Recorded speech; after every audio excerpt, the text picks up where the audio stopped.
Alright, this video is about the existential quantifier, and now this is the symbol for that. Alright, this inverse capital letter E here, existential quantifier, and when we see the symbol we say that there exists. Okay, and here the definition for an existential statement. And so suppose we are given some predicate Q of x. Alright, suppose we are given that, and the domain of the values is here D. Alright, an existential statement is a statement of the form here, like here, there exists x in the set of values here, the domain is such that Q of x. Alright, that means Q of x is true. Alright, so such a statement here in total, such a statement is true if and only if Q of x is true, okay, for at least one x in the value of in the set of values in the domain, right? And we will say that it is false if and only if Q of x is false for all x in the domain. All right, for all values in the domain. So this is an example for that.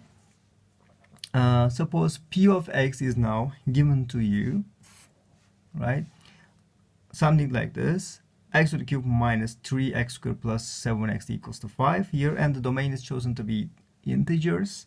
All right, so here is the claim: there exists x in D so that P of x. All right, so that such that P of x.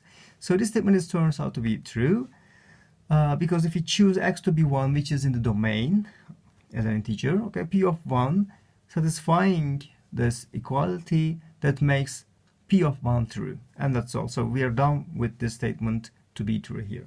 So we have proven that. So let us now consider another example. Okay, so let Qx be here x squared plus x plus 1.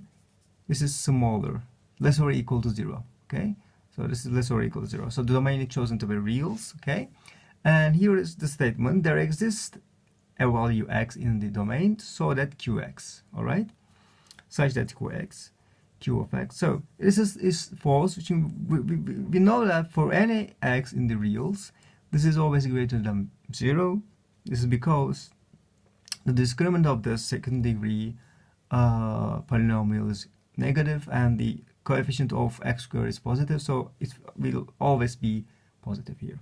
Okay, so for any x, in other words, for any x in the reals, not negation of Q of x. Right, that's true, and that we can conclude that. So this is end of the video here.